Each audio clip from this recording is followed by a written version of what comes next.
ಅತ್ತೆ ಇನ್ನೊಂದು ಹಾಕೊಳ್ಳಿ. ಸಾಕು. ಹಾಕೊಳ್ಳೇಬೇಕು, ಹಾಕೊಳ್ಳಿ. ಅಷ್ಟೊಂದೆಲ್ಲ ಖರ್ಚು ಮಾಡಿ ಇಷ್ಟೆಲ್ಲ ತರಕ್ ಏನ್ ಅವಶ್ಯಕತೆ ಇತ್ತು? ಅತ್ತೆ ನೀವಿನ್ನೂ ಪೂರ್ತಿಯಾಗಿ ಗುಣಮುಖ ಆಗಿಲ್ಲ. ಅದ್ರಲ್ಲೂ ಮೋನಿಕಾ ಅತ್ಗೆ ಮತ್ತೆ ಈಶಾ ಅವರು ಮನೇಲಿಲ್ಲ, ಯಾರು ಅಡ್ಗೆ ಮಾಡ್ತಾರೆ? ಸರಿ, ಈಶಾ ಕೈಯಲ್ಲಿ ಅಡ್ಗೆ ಮಾಡಕ್ಕಾಗಲ್ಲ, ಆದ್ರೆ ರಿಯಾ ನನ್ ಮೇಲಂತೂ ನಂಬಿಕೆ ಇಟ್ಕೋಬೇಡಿ, ನಾನಂತೂ ಅಡ್ಗೆ ಮನೆ ಕಡೆ ಹೋಗಲ್ಲ. ಸುಮ್ನೆ ಇರು. ಈ ನಡುವೆ ಬಾಯಿ ತುಂಬಾ ಹರಿ ಬಿಡ್ತಾ ಇದ್ಯಾ. ಇಲ್ಲಿ ಏನು ಕೆಲ್ಸನೇ ಮಾಡೋದಿಲ್ಲ, ಗಂಡನ್ ಮನೆಗೆ ಹೋಗಿ ಇನ್ನೇನ್ ಮಾಡ್ತ್ಯಾ? ನನ್ ಮರ್ಯಾದೆ ತೆಗಿತ್ಯಾ? ಅನ್ಕೊಳ್ಳಿ, ನಮ್ಮ ಅತ್ತೆ ಮನೇಲಿ ಕೆಲ್ಸ ಮಾಡೋ ಅವಶ್ಯಕತೆನೇ ಬರಲ್ಲ ಅಂತ. ಪಾವ್ ಕೊಡು. ಹೆಂಗ್ ಮಾತಾಡ್ತಿದ್ಯಾ ಅಂದ್ರೆ ಯಾವ್ದೋ ರಿಚ್ ಹುಡ್ಗನ್ ಪಟಾಯಿಸಿದ್ಯಾ ಅನ್ನೋ ತರ. ಆಲ್ರೆಡಿ ಪಟಾಯಿಸಿದ್ಯಾ? ಇಲ್ಲಿವರೆಗಂತೂ ಇಲ್ಲ, ಆದ್ರೆ ಅವಶ್ಯಕತೆ ಬಿದ್ರೆ ಹುಡುಕ್ತೀನಿ. ಮತ್ತೆ ಹಾ, ನಾನೇನಾದ್ರೂ ಮದ್ವೆ ಅಂತ ಮಾಡ್ಕೊಂಡ್ರೆ ಅದು ಬರೀ ಶ್ರೀಮಂತ ಹುಡುಗನ್ನೇ. ಹೇ ಉಡುಪಿ ಶ್ರೀಕೃಷ್ಣ, ನಾನ್ ಸೋತೆ. ಯಾವತ್ತಾರ ಈ ತರ ಮಾಡಿದ್ರೆ ನಿಜವಾಗ್ಲೂ ನಿನ್ ಕೈಕಾಲ್ ಮುರಿದು ಇದೇ ಮನೇಲೆ ಕೂರಿಸ್ತೀನಿ, ಅರ್ಥ ಆಯ್ತಾ? ಪಾವ್ ಬಾಜಿ ಚೆನ್ನಾಗಿದೆ. ಇವತ್ತು ಅಡ್ಗೆ ಮಾಡೋ ಅವಶ್ಯಕತೆ ಇಲ್ಲ ಅನ್ಸುತ್ತೆ. ನಂಗೆ ಹೋಟೆಲ್ ಇಲಿ ಓಡಾಡ್ತಾ ಇದೆ. ಇದು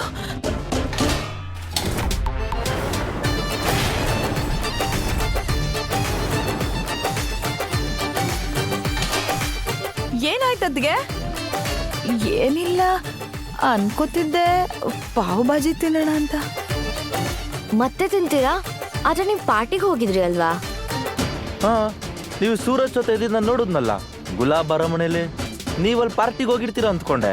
ಸರಿ, ನಾವು ಮನೇಲಿ ಪಾರ್ಟಿ ಮಾಡೋಣ ಅಂದ್ಕೊಂಡ್ವಿ. ನಾವು ನಮ್ ಬೀದಿಲಿ ಬಾದುಷಾ ಇಂದ ಫೇಮಸ್ ಆಗೋಗ್ತೀವಿ, ಸಾವುಕಾರ ಆಗೋಗ್ತೀವಿ. ಆಮೇಲೆ ಜನರು ನಮ್ಮ ಮೇಲೆ ಹೂವು ಹಾರಿಸ್ತಾರೆ. ದೊಡ್ಡವ್ರದಂತೂ ಮಸ್ತ್ ಪಾರ್ಟಿ ಇರುತ್ತಲ್ವಾ? ಅದ್ಗೆ ಅಲ್ಲಿ ತಿನ್ನಕ್ ಏನೇನಿತ್ತು? ಅದ್ಕೆ ಹೇಳಿ, ಅವ್ರ ಫುಡ್ ನಮ್ಗಿನ ಡಿಫ್ರೆಂಟ್ ಇರುತ್ತಾ? ಏನ್ ತಿಂತಾರೆ? ಹಾ ಹೇಳಿ ಅದ್ಕೆ. ಆ ಮಹಾರಾಣಿ ಹಿಂದೆ ಬಿದ್ದು ಹೊಟ್ಟೆ ಬೆನ್ನಿಗೆ ಅಂಟ್ಕೊಂಡ್ಬಿಟ್ಟಿದೆ. ತುಂಬಾ ಹೊಟ್ಟೆ ಹಸಿತಿದೆ. ಮತ್ತೆ ಇವರೆಲ್ಲ ನೋಡಿದ್ರೆ ಊಟ ಹೇಗಿತ್ತು ಅಂತಾರೆ. ಪೂರಣವ್ರೆ, ನನಗೆ ಎಲ್ಲಾದ್ರೂ ಹೊರಗ್ ತಿನ್ನಕ್ ಕರ್ಕೊಂಡೋಗಿ. ನಂಗೆ ತುಂಬಾ ತಲೆ ಚಕ್ಕರ್ ಬರ್ತಿದೆ, ನಾನು ಹಶ್ವಿಂದ ಸಾಯ್ತಿದ್ದೀನಿ. ನಿನ್ನ ಕೆಲ್ಸಕ್ ಬಾರ್ದೇ ಇರೋಳೆ ನಿನ್ ಹೊಟ್ಟೆನೋ ಕನ್ನಂಬಾಡಿ ಕಟ್ಟೆನೋ? ಅಷ್ಟೆಲ್ಲ ತಿನ್ಕೊಂಡ್ ಬಂದು ನಿನ್ ಹೊಟ್ಟೆ ಇನ್ನೂ ತುಂಬಿಲ್ವಾ? ಮತ್ತೆ ಪಾರ್ಟಿಗೆ ಹೋಗಕ್ಕೆ ರೆಡಿ ಆಗಿದ್ಯಲ್ಲ?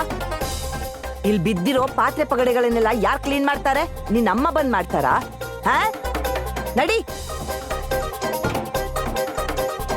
ಇಲ್ಲಿ ನೋಡು, ಗುಲಾಬ್ ಸಿಂಗ್ ತನ್ನ ತಪ್ಪುಗಳನ್ನ ಮುಚ್ಚಿಡಕ್ಕೆ ಎಷ್ಟೇ ಟ್ರೈ ಮಾಡಿದ್ರು ಸತ್ಯ ಆಚೆ ಬಂದೇ ಬರುತ್ತೆ.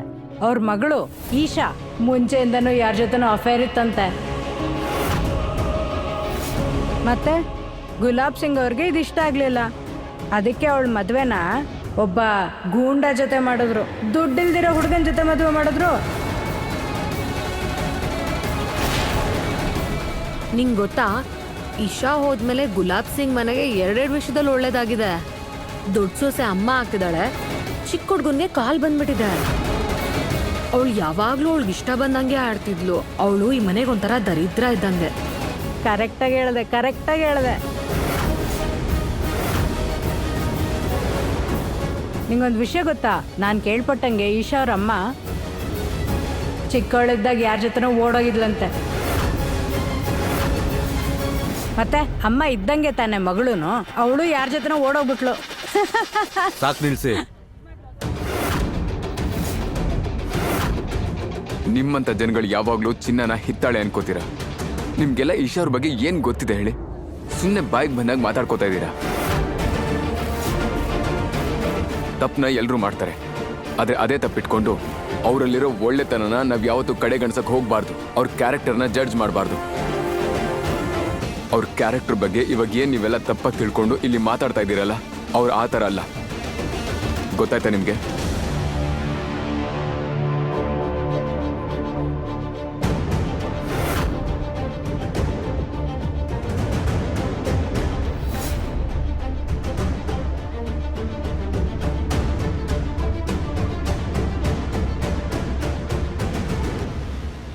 ಹಾಯ್ ಯಜಮಾನ್ರೆ. ಹೆಸರು ಮಾಡೋದು, ಹೆಸರು ಕಳ್ಕೊಳ್ಳೋದು ಈ ಎರಡೂ ವಿಷಯಗಳು ನಮ್ಮ ಕೈಲಿರೋದಿಲ್ಲ. ಯಾರ್ಯಾರ ಬಾಯಿ ಅಂತ ಮುಚ್ಚೋಕಾಗತ್ತೆ. ಇಶಾಳಿಂದ ನಮ್ಮ ಮನೆತನದ ಹೆಸರೇನು ಹಾಳಾಗ್ತಾ ಇದೆ. ಅದ್ ನಿಲ್ಬೇಕು ಅಂದ್ರೆ ಇಶಾ ಗುಲಾಬ್ ಬಂಗ್ಲೆಗೆ ವಾಪಸ್ ಬರಲೇಬೇಕು. ಅರ್ಥ ಆಯ್ತಾ?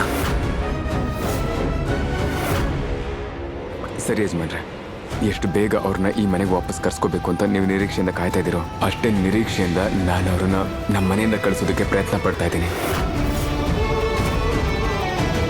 ಭರವಸೆ ಇಡಿ ಯಜಮಾನ್ರೆ, ನಾನು ಈಶೋರ್ಗೆ ಬೇರೆ ಯಾವ ಆಪ್ಷನ್ ಕೊಡೋದಿಲ್ಲ. ಅವ್ರು ನೇರವಾಗಿ ಇಲ್ಲಿಗೆ ಬರಬೇಕಷ್ಟೇ. ಅವರ ಪ್ರತಿ ಪರಿಸ್ಥಿತಿಗೂ ಈ ಮನೆಗೆ ಬರೋದೊಂದೇ ಅವ್ರಿಗೆ ಪರಿಹಾರ ಆಗಿರುತ್ತೆ. ಇದು ನಾನು ನಿಮಗೆ ಕೊಡ್ತಾ ಇರೋ ಮಾತು.